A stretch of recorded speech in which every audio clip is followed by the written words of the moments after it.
الحمد لله الذي هدانا للإسلام،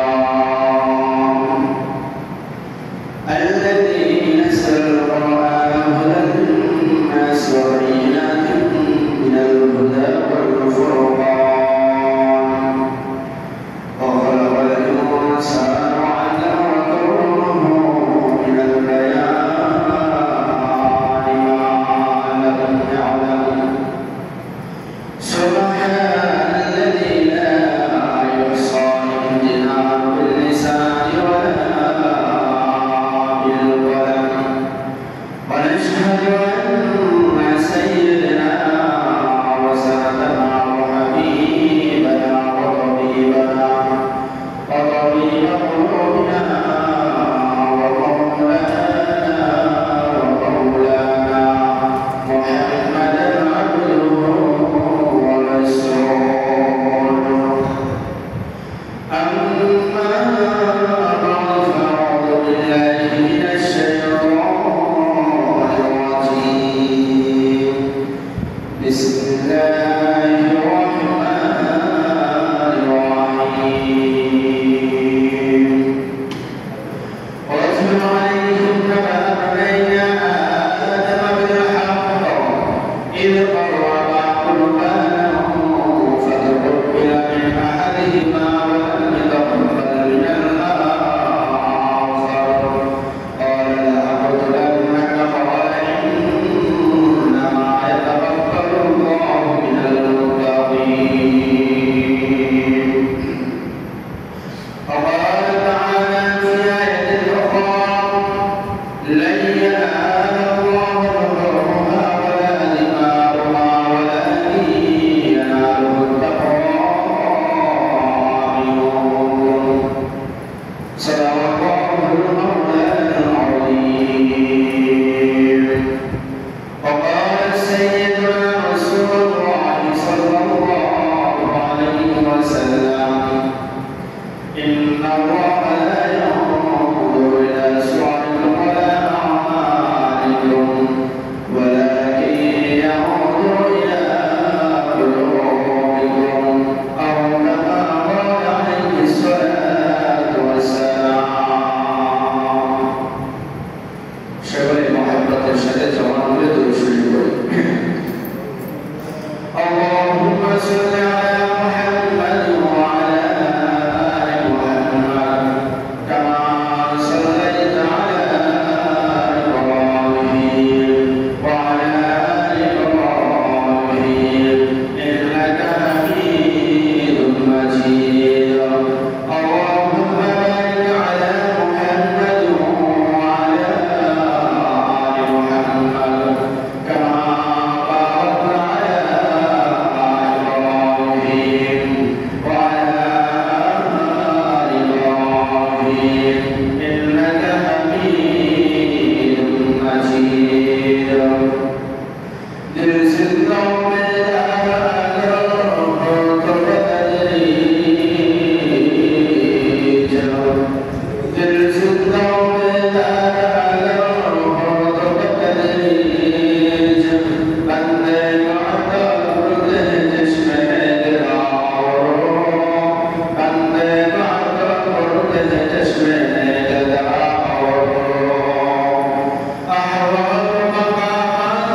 আল্লাহ তাআলা আমরা সকলেই জানি যে কুরবানির সময় খুব কাছে চলে এসেছে।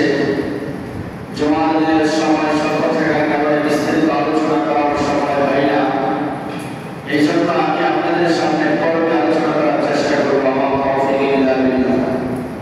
আল্লাহ তাআলা আমাদের সকলকে বোঝা, শোনা এবং আমল করার তৌফিক দান করুন। আমরা বলি আমিন। সম্মানিত মুসলিম ভাইরা, কুরবানি আমরা জানি এটা ইসলামের সূচনা থেকে এসেছে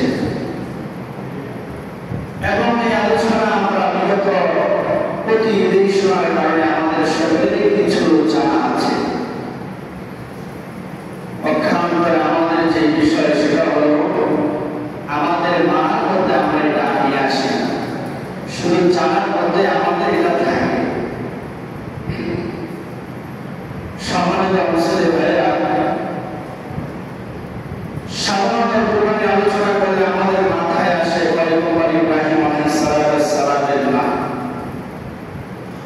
পয়গম্বর ইব্রাহিম আলাইহিস সালাম থেকে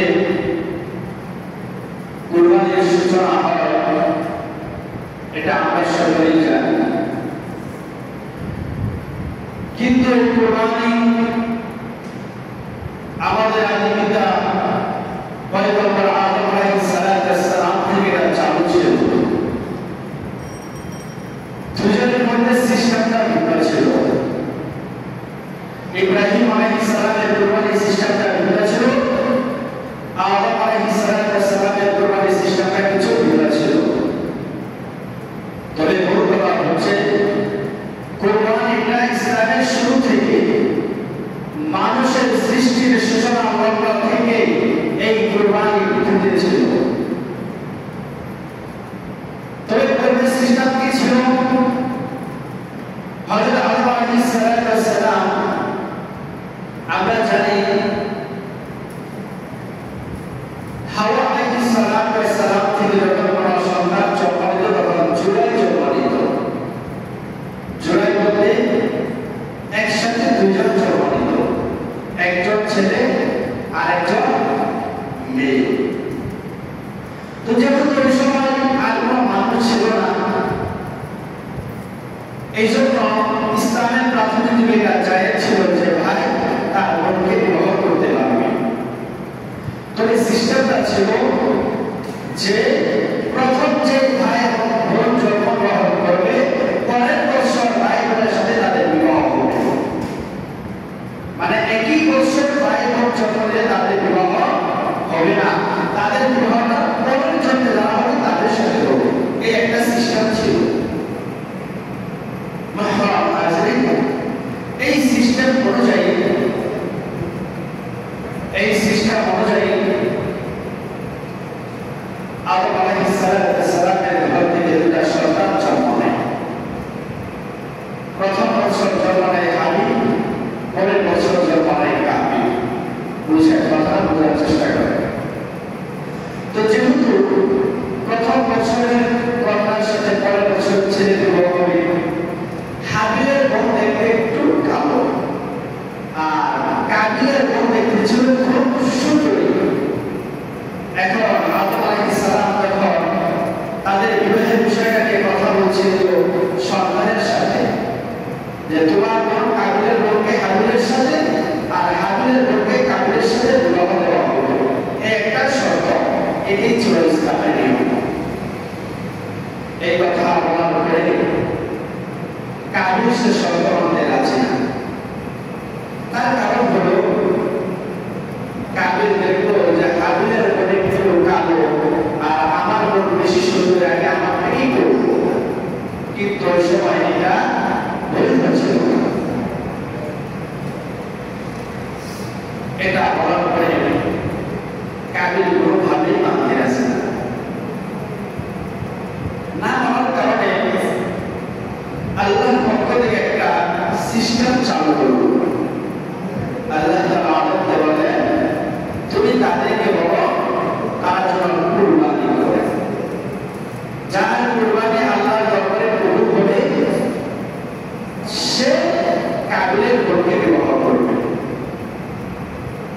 এই কথা বলার পরে হাজরা কাবিল কুরবানি দিল। কি কুরবানি? হাবিল সে রাখাল ছিল, বকরির পাল যারা এগুলো চাষ করত, চড়াইত, আর কাবিল সে কৃষি কাজ করত। এখন তারা দুজনে কুরবানি দিবে। হাবিল একটা ভেড়া বা বকরি পাহাড়ের মধ্যে রেখে আসছে, আর কাবিল তার কৃষি কিছু সম্পদ পাহাড়ের উপর রেখে আসছে। চারটা আল্লাহ কবুল করবে, সেটা করবে, একটা শর্ত। তারা দেখে যখন চলে আসছে, আসার পরে আল্লাহর পক্ষ থেকে হাবিলের কুরবানিটাকে আল্লাহর পক্ষ থেকে একটা আগুন এসে ওটাকে জ্বালিয়ে দিয়েছে, আর কাবিলটাকে জ্বালানো হয় নাই। তার মানে হলো হাবিলের কুরবানি আল্লাহ কবুল করছে, আর কাবিলটা কি করে নাই? কবুল করে নাই। এই সিস্টেম যদি বর্তমান জামানায় চালু থাকতো, যে যারা কুরবানি করবে আল্লাহর পক্ষ থেকে সরাসরি এসে কবুল করবেন, চারটা কবুল করবেন, তারটাই গ্রহণযোগ্য হবে। এই শর্ত যদি আল্লাহ থেকে এখন পর্যন্ত বহাল থাকতো, তাহলে পৃথিবীর মধ্যে আমাদের দেশে প্রায় 50 থেকে 60 লক্ষ গরু জবাই করা হয়, তার মধ্যে বলা হয় 5% গরু দলিত। কেন বলছেন? তার কারণ হলো আমাদের ইখলাস, আমাদের নিয়তের মধ্যে ভেজাল আছে। এই জন্য আমরা কেনার সময় শর্ত করি গরুটা কয়েকদিন বুঝতে হবে, কয় মন হবে, এটা কিনলে মানুষের কাছে সুনাম হবে, আর যদি ছোট রেখে কিনি তাহলে এটা মানুষের কাছে বদনাম হবে। এই বিষয়গুলো চিন্তা করে সমাজের দিকে তাকাই আমরা কুরবানি করি। যাই হোক, এই অবস্থা যখন হলো, কাবিল তো বেচারা খেপে গেছে যে আমারটা কবুল করা হয় নাই, তুমি আমার প্রতি গ্রহণ করবা, এটা সে মানতে রাজি না। এই দিকটা আল্লাহ সালাত আল্লাহ হুকুম করেছেন মক্কায় যাওয়ার জন্য। তিনি যখন মক্কায় চলে আসলেন, আসার পরে কাবিল তার কথা অনুযায়ী তার ফয়সালা না মানার কারণে সে হাবিলকে হত্যা করে ফেলেছে। আপন ভাইকে হত্যা করেছে। এই কথা আল্লাহ কোরআনের মধ্যে বলেন, وَاتْلُ عَلَيْهِمْ نَبَأَ بَنِي آدَمَ بِالْحَقِّ إِذْ قَرَّبَا قُرْبَانًا فَتُقُبِّلَ مِنْ أَحَدِهِمَا وَلَمْ يُتَقَبَّلْ مِنَ الْآخَرِ قَالَ لَأَقْتُلَنَّكَ قَالَ إِنَّمَا يَتَقَبَّلُ اللَّهُ مِنَ الْمُتَّقِينَ। और मुसलमान अल्लाह बोलेन, وَاتْلُ عَلَيْهِمْ نَبَأَ بَنِي آدَمَ بِالْحَقِّ। আল্লাহ যখন তাদেরকে পরীক্ষা করা হলো, আল্লাহ তাআলা যখন তাদের পরীক্ষা করলেন, وَاتْلُ عَلَيْهِمْ نَبَأَ بَنِي آدَمَ بِالْحَقِّ। আল্লাহ তাআলা আদমের দুজন সন্তান ছিল, দুজন সন্তান হাবিল আর কাবিল। আল্লাহ বলে, আমার বান্দারা, তোমরা হাবিল এবং কাবিলের ঘটনাগুলো মানুষদেরকে শোনাইয়া দাও। ও মুসলমান, আল্লাহ বলে,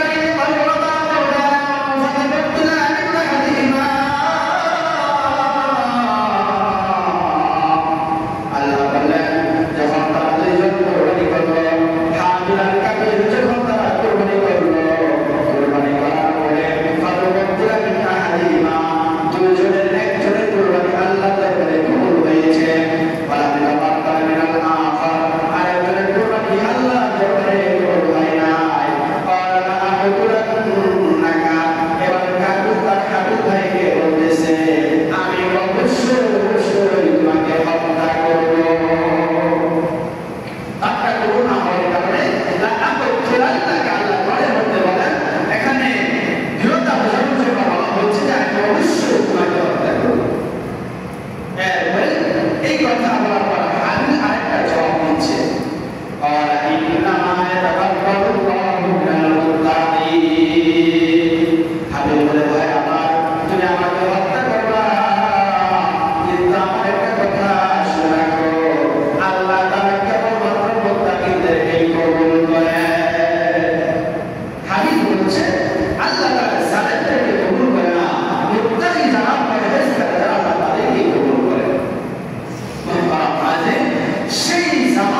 কোথাও 11টা কোথাও 5টা বর্ণনা পরীক্ষাগুলো বর্ণনা আছে। তবে সবচেয়ে বড় পরীক্ষা বর্ণনা একটা বিষয় চিন্তা করেন, আল্লাহ তাআলা তাকে যেই ঘরে জন্ম দিয়েছে সেই ঘরের যিনি মালিক ছিলেন আজম, সে নিজের মূর্তি বানাইতো, মূর্তির ব্যবসা করত। তাহলে বুঝেন পরীক্ষা কত বড়। সেই ঘরে জন্ম নিয়েছে ইব্রাহিম আলাইহিস সালাম। অনেক লম্বা ঘটনা বিস্তারিত আলোচনা করলে সময় শেষ হবে না। ইব্রাহিম আলাইহিস সালাম যখন তার পরীক্ষা নেওয়া হচ্ছে, প্রথম পরীক্ষায় ছিল মূর্তি পূজারীর ঘরে তার জন্ম নেওয়া। এখানে জন্ম নেওয়ার পরে আস্তে আস্তে যখন ইব্রাহিম বড় হচ্ছেন, আল্লাহকে চিনতে পারতেছেন, যখন তার বয়স হয়েছে, পূজার বয়স হয়েছে, তখন থেকে তিনি আল্লাহকে চেনা শুরু করলেন আর মূর্তি পূজারীদেরকে ইসলামের দাওয়াত দিয়েছেন। ইসলামের দাওয়াত দেওয়ার সময় দুইজন মানুষ তার দাওয়াত গ্রহণ করছে। একজন হলো তার ভাগ্নে লূত আলাইহিস সালাম, আর আরেকজন হলো তার বিবি সারা আলাইহিস সালাম। এই দুজন তার দাওয়াত গ্রহণ করেছে, আর বাকি যারা ছিল তারা দাওয়াত গ্রহণ করে নাই। এমনকি নিজের বাবা পর্যন্ত তার সন্তানের বিরোধিতা করছে। এরপর তিনি যখন ইসলামের দাওয়াত মানুষকে দিচ্ছেন, দেওয়ার পরে জালেম বাদশাহ, অগ্নি পূজারী বাদশাহ, সেই ইব্রাহিমকে হত্যা করার জন্য আমরা সবাই জানি অনেক কয়েকটা অগ্নি প্রচলিত করছে। অগ্নি প্রচলিত হওয়ার পর সেখানে ইব্রাহিমকে নিক্ষেপ করবে, হত্যা করবে। এটা ছিল তার 2 নম্বর পরীক্ষা। যখন তাকে আগুনের মধ্যে নিক্ষেপ করা হলো, এমন সময় জিবরাইল আসলো, আসার পর বললেন, পয়গম্বর, আপনার জন্য আল্লাহর পক্ষ থেকে উপহার এসেছে, সুবহানাল্লাহ। তিনি বললেন, আপনি আসলেন কেন? সরাসরি আমাকে আল্লাহ তাআলার কথা বললেন, আপনি কেন কথা বললেন? আমি আল্লাহর জন্য জীবন দিচ্ছি। আল্লাহর পক্ষ থেকে সরাসরি ইব্রাহিমকে পয়গাম পাঠানো হলো, ইয়া নার, আগুনকে বলা হচ্ছে বারদান ওয়া সালামা, হে আগুন, তুমি ইব্রাহিমের জন্য ঠান্ডা এবং আরামদায়ক হয়ে যাও। সুবহানাল্লাহ। আল্লাহর পক্ষ থেকে আগুনকে আদেশ করা হচ্ছে। 40 দিন এই আগুনের মধ্যে ইব্রাহিমকে রাখা হলো, আর জিবরাইলের মাধ্যমে জান্নাতের খাবার ইব্রাহিম খেতে শুরু করল। সুবহানাল্লাহ। মুহতারাম হাজিরিন, এই পরীক্ষার মধ্যে সে বিজয়ী লাভ করল, পরীক্ষায় উত্তীর্ণ হল। সেখান থেকে তার বিবি সারা থেকে এসে আকসার দিকে রওনা হয়েছে, সিরিয়ার দিকে রওনা হয়েছে। সিরিয়ায় আসার পথে এক জালেম বাদশাহ আদিল বিন হাজার তার নাম, সেই জালেম বাদশাহ তার বিবির সাথে খারাপ কাজ করতে চাইছে। আল্লাহ তাআলা সেই জালেম বাদশার শরীরের মধ্যে প্যারালাইসিস দিয়ে দিয়েছে, সমস্ত শরীর তার অবশ হয়ে গেছে। বাদশাহ বুঝতে পারছেন এটা কোন সাধারণ লোক নয়। তিনি বললেন, তাই আমাকে মাফ করে দাও, ভুল হয়ে গেছে। এবং এই ভুলের জন্য তার একটা কন্যা সন্তান ছিল হাজেরা, তার কন্যা সন্তানকে ইব্রাহিমকে বললাম, তোমাকে এটা উপহার দিলাম। ইব্রাহিম আলাইহিস সালাম বললেন, উপহার দেওয়া এইগুলো জায়েজ নয়, আমি তাকে বিবাহ করব। হাজেরা আলাইহিস সালামকে বিবাহ করলেন। করার পর তার 2 জন বিবি ছিল, একজনের নাম সারা, আরেকজনের নাম হলো হাজেরা। এই 2 জন বিবি নিয়ে রওনা হলেন সিরিয়ার দিকে। বাইতুল মুকাদ্দাস ফিলিস্তিনের দিকে আসলেন।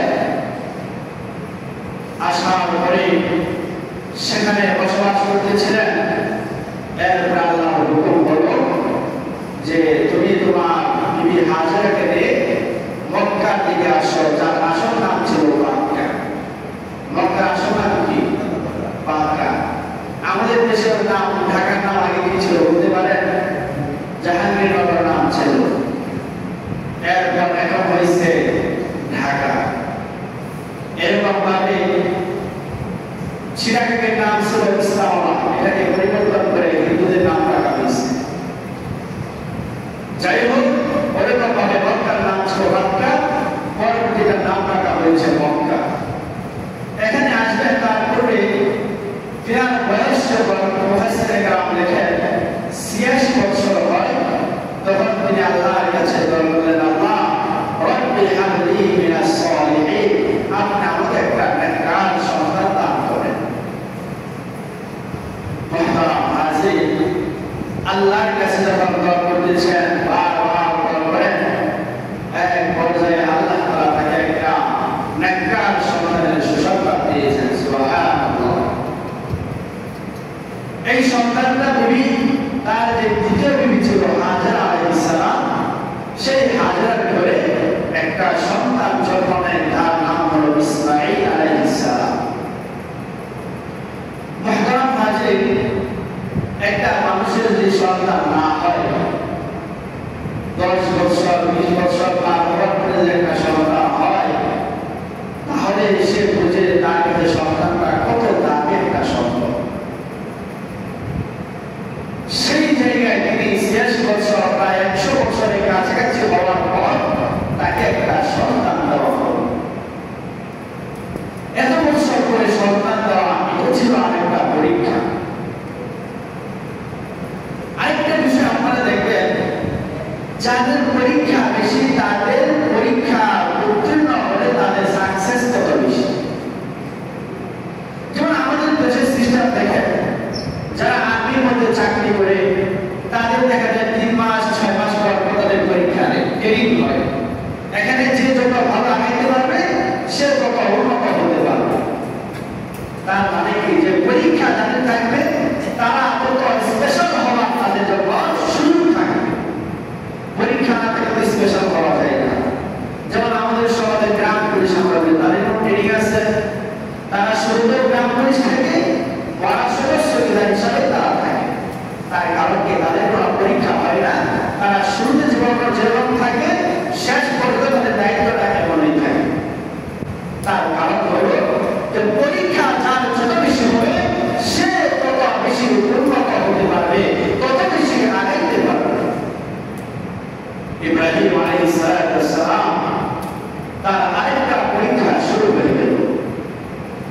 সন্তান যখন জন্ম নিল, সন্তান জন্ম নেওয়ার পরে ইব্রাহিম আলাইহিস সালামের ছেলে ইসমাঈল আলাইহিস সালাম তখন মোটামুটি কিছুটা বড় হলো। হাদিসের মধ্যে আসছে, কোন আরবি বর্ণনা করেন 7 বছর, আর কোন আরবি বলেন 13 বছর বয়স। এক কথায় যখন মোটামুটি বালেগের কাছাকাছি আসলো, তখন ইব্রাহিম আলাইহিস সালামকে আল্লাহ তাআলার পক্ষ থেকে হুকুম দেওয়া শুরু হলো।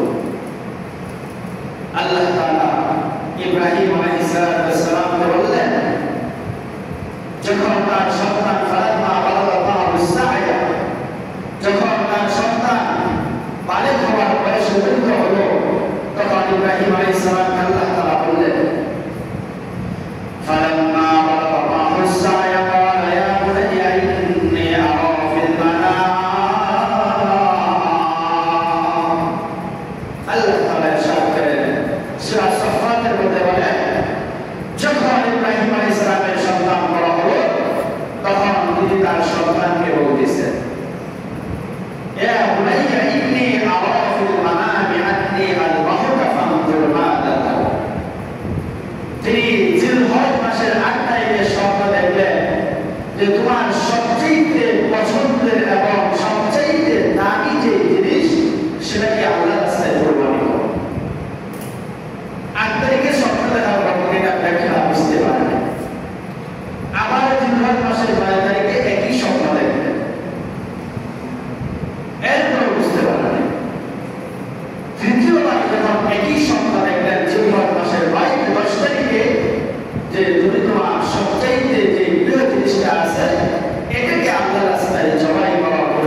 বুঝতে পারলেন, সন্তানের কাছে আসলেন। আসার পর বললেন, ছেলে আমি তো দেখলাম তোমাকে জবাই করতেছি, তুমি কি বলো, তোমার কি মতামত? সন্তান যেমন বাবা নবী আমি, সন্তান সাথে সাথে জবাব দিচ্ছে,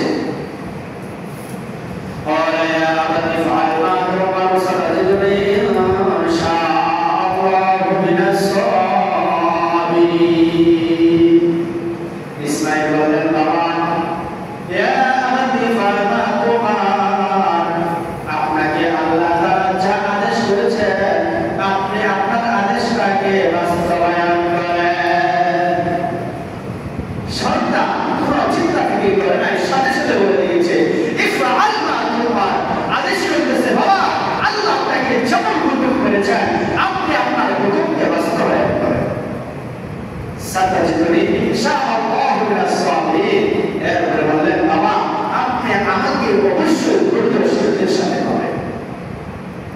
মুহতারাম হাজিরিন, মুফাসসিরিনে কেরাম এই আয়াতের ব্যাখ্যা করলেন, যখন তাকে আদেশ করা হলো তিনি তার সন্তানকে নিয়ে রওনা হয়ে গেলেন মরুভূমির দিকে জবাই করবেন। সন্তানকে নিয়ে যখন যাচ্ছেন, যাওয়ার পরে শয়তান হাজেরাকে ধোঁকা দিতে যাচ্ছে যে তোমার একটা মাত্র সন্তান, যেই সন্তানের জন্য তুমি এত কষ্ট করেছ, এত কষ্টের শিকার হয়েছ, সেই সন্তানকে জবাই করলে তোমার কি কষ্ট লাগে না? মুহতারাম হাজিরিন, আমরা জানি বিবি হাজেরা তার সন্তানকে নিয়ে কি পরিমাণ কষ্ট করেছে। যখন কুলের শিশু ছিল, মক্কার মধ্যে যখন তার সন্তানকে নিয়ে আসা হলো, একেবারে ছোট বাচ্চা বুকের দুধ পান করে, এমন সময় ইব্রাহিম আল্লাহ হুকুম করেছেন, তুমি যাও তোমার দিনের কাজ, তুমি সিরিয়াতে চলে যাও, সেই জায়গায় তোমার দাওয়াতের কাজ চালু রাখো। এই কথা বলার পরে ইব্রাহিম আলাইহিস সালাম বিবি হাজেরাকে এবং তার সন্তানকে রক্ষায় রেখে চলে যাচ্ছেন। অথচ সেই সময় মক্কার মধ্যে কোনো মানুষ ছিল না, কোনো প্রাণী ছিল না, কোনো গাছপালা কিছুই ছিল না। এমন একটা ভয়াবহ অবস্থা ছিল। ইব্রাহিম আলাইহিস সালাম হেঁটে যাচ্ছেন, পিছনের দিকে তাকান না, তাকালেই তো পায়ে লাগবে, পিছনে তামলা, তিনি সামনে চলে গেলেন। বিবি হাজেরা এই সন্তানকে কিছু পানি ছিল পান করাইছিল, এরপরে পানি শেষ, পানি পান করার মতো কোনো কিছু তার কাছে নেই। জিহ্বা থেকে যে পানিটা আসতো এটা তার সন্তানের মুখের মধ্যে দিয়ে মুখটা ভিজাইত। মুহতারাম হাজিরিন, হাজেরা কান্না করতে করতে তার চোখের পানি শুকিয়ে গেছে, জিহ্বা থেকে কোনো পানি বের হয় না। এমন সময় তিনি একবার সাফার দিকে, একবার মারওয়ার দিকে সফর করেন, দৌড়াদৌড়ি করেন যে কোথাও পানি আছে কিনা। আমার বন্ধুগণ, পয়গম্বর ইব্রাহিম আলাইহিস সালামের বিবি হাজেরা যখন তার সাথে রেখে চলে গেল, চলে যাওয়ার পরে তার সন্তানকে পানি পান করার মতো কোনো ব্যবস্থা ছিল না। এমন একটা পরিস্থিতি হওয়ার কারণে একবার মা হাজেরা সাফার দিকে দৌড়াদৌড়ি করে আবার মারওয়ার দিয়ে আসে।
এই কথা বলার পরে শয়তানকে পাথর নিক্ষেপ করা হয়েছিল, কঙ্কর নিক্ষেপ করা হয়েছিল।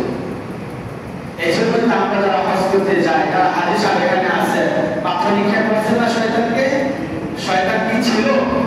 শয়তান তো ছিল না, কিন্তু ওই কাজটা ওই সময় এই কাজটা খুব কঠিন ছিল, কঠিন একটা পরীক্ষা ছিল।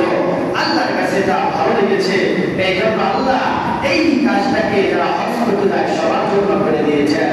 এই জন্য তো হাদিস আমরা গেলে এখানে হজ করার নিক্ষেপ করে। তো যাই হোক, ইব্রাহিম আলাইহিস সালাম তার সন্তানকে দিয়ে গেলেন জবাই করার জন্য। হয়তো আমরা সহজ ভাষায় শুনতেছি, সহজ ভাষায় বলতেছি, কিন্তু কাজটা আসলে এতটা সহজ ছিল না। আপনারা কি বলেন? নিজের সন্তানকে জবাই করা এটা এতটা সহজের কাজ না। মুহতারাম হাজিরিন, ইসমাঈল আলাইহিস সালামকে যখন নিয়ে যাওয়ার পরে তাকে জবাই করবেন, এমন সময় ইসমাঈল আলাইহিস সালাম বাবাকে বলতেছেন, বাবা আপনি একটা কাজ করেন। কি কাজ? আমার পাগুলো আপনি রশিদে বেঁধে ফেলেন। তার কারণ হলো জবাই করার সময় হয়তো আমি ছটফট করতে থাকবো, আর আমার পায়ে দ্বারা আপনার সাথে লাথি লেগে যাবে, এই জন্য আপনি আমার পাগুলো রশিদে বেঁধে ফেলেন।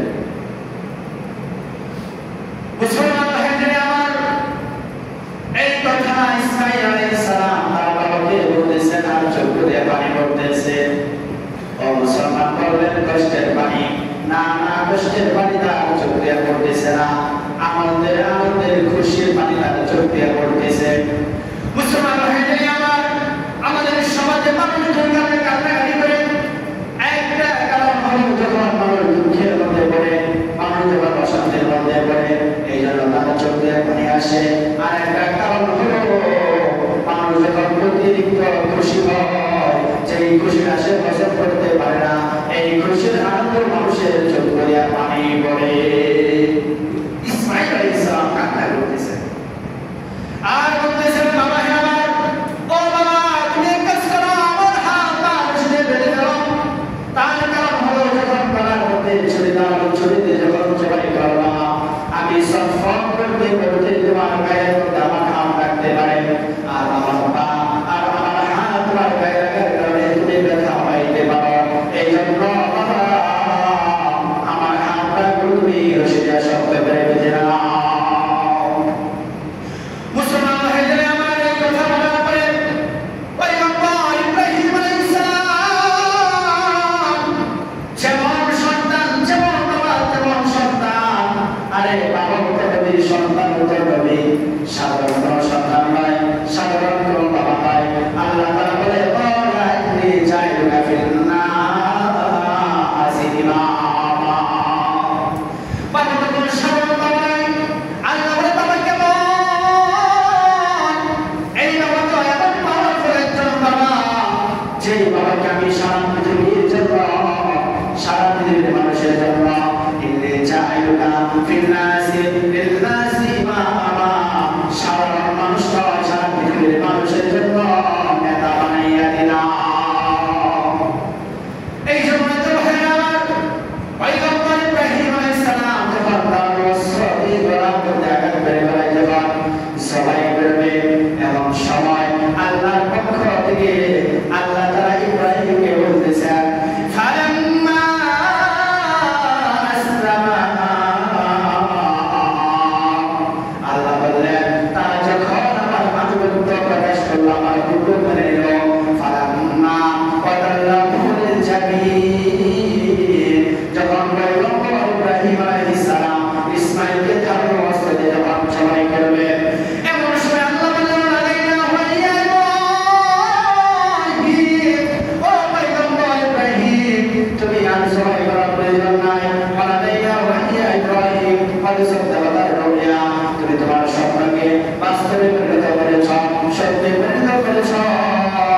ইন্না কাযালিকা নুজজিল মুহসিনিন, আর আমি তো মুহসিনদেরকে উত্তম পুরস্কার দিয়ে থাকি। আল্লাহ তাআলা ইব্রাহিম ইসমাঈলকে জবাই করার জন্য রেডি হয়ে গেছে, ধারালো অস্ত্র দিয়ে যখন জবাই করবে, হাদিসের মধ্যে আসছে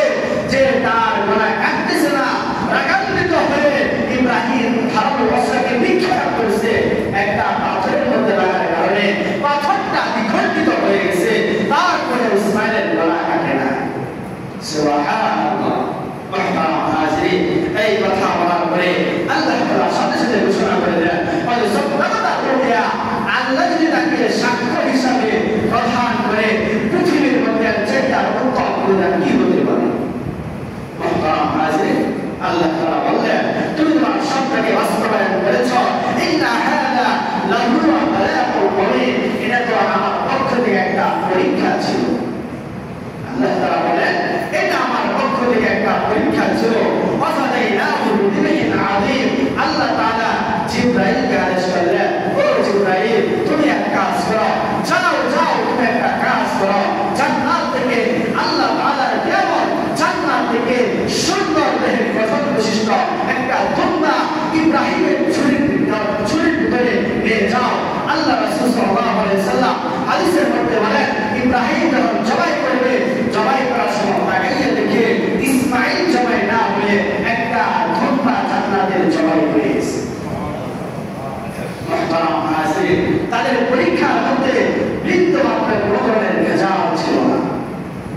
কত কষ্ট করেছেন, কত মুজাহাদা করেছেন, কেন? একমাত্র আল্লাহ তাআলার হুকুমকে বাস্তবায়ন করার জন্য, আল্লাহর হুকুমকে পালন করার জন্য। এরকম ভাবে ইব্রাহিম আলাইহিস সালামকে আল্লাহ যতগুলো পরীক্ষা করেছেন, কোনো পরীক্ষার মধ্যে তিনি ফেল করেন নাই। আমার বন্ধুগণ, ইব্রাহিম আলাইহিস সালামকে জন্মের পর থেকে বাবা মূর্তি পূজা ছিল, সেখানে জন্ম দিয়েছিলেন। সেই জায়গা থেকে যখন তার জগতের দায়িত্ব যখন তাকে দেওয়া হলো, সেই সময় থেকে শুরু করে এক কথায় বাবা ইব্রাহিমকে জন্মের পর থেকে মৃত্যু পর্যন্ত আল্লাহ তাআলা যতগুলো পরীক্ষা দিয়েছিলেন, সকল পরীক্ষায় উত্তীর্ণ হয়েছে। স্বয়ং আল্লাহ তাআলা এই ঘটনা সূরা বাকারার মধ্যে ইরশাদ করেন,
আল্লাহ তাআলা পৃথিবীর মানুষের জন্য নেতা হিসেবে নিযুক্ত করেছিলেন।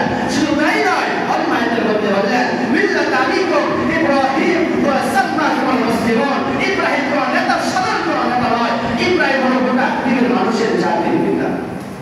মুহতারাম হাজিরিন, সেই ইব্রাহিমকে আল্লাহ তাআলা পরীক্ষা করেছেন। সেই কুরবানির ইতিহাস ইব্রাহিম থেকে এসেছে। সে জবাই করেছে দুম্বা, আর সেখান থেকে প্রত্যেকটা উম্মতের জন্য কুরবানি করা ওয়াজিব হয়ে গেছে। মুহতারাম হাজিরিন, সময় সংক্ষিপ্ত হওয়ার কারণে কিছু আলোচনা রেখে দিলাম। আগামী জুমায় এটা বিস্তারিত আলোচনা করব ইনশাআল্লাহ। আমি যে কথাগুলো বললাম, আল্লাহ তাআলা ইব্রাহিম আলাইহিস সালামের ঘটনা থেকে আমাদেরকে শিক্ষা নেওয়ার তৌফিক দান করুন। আমাদের এখানে মূল বিষয় হলো ইব্রাহিম আলাইহিস সালাম আল্লাহ তাআলা হুকুম পালন করার ক্ষেত্রে বিন্দু মাত্র নাড়াচাড়া করে নাই, এদিক সেদিক করে নাই। প্রত্যেকটা বান্দার জন্য, প্রত্যেকটা উম্মতের জন্য উচিত হলো আল্লাহ তাআলা হুকুমের ক্ষেত্রে কোনো ধরনের মাথা, কোনো ধরনের নাড়াচাড়া করলে, হুকুম পালন করার ক্ষেত্রে এদিক সেদিক করলে কাজ হবে না। আল্লাহ যেভাবে বলেছেন সেভাবে বাস্তবায়ন করতে হবে। এই জন্য ভাইরা আমার, আমাদের সামনে কুরবানি আসতেছে, কুরবানির কিছু মাসলা আছে। আগামী জুমায় ইনশাআল্লাহ কুরবানির মাসলা নিয়ে আলোচনা করব। আমি যে কথাগুলো বললাম, আল্লাহ তাআলা আমাদের সকলকে ইব্রাহিম আলাইহিস সালামকে আল্লাহ যেভাবে কবুল করেছেন, আমাদের সকলকে এই জন্য ঠিক সেভাবে কবুল করেন। আমরা সকলে আমিন। ওয়া আখিরু দাওয়ানা আলহামদুলিল্লাহ। গাইছিল, নব্বই গাইছিল,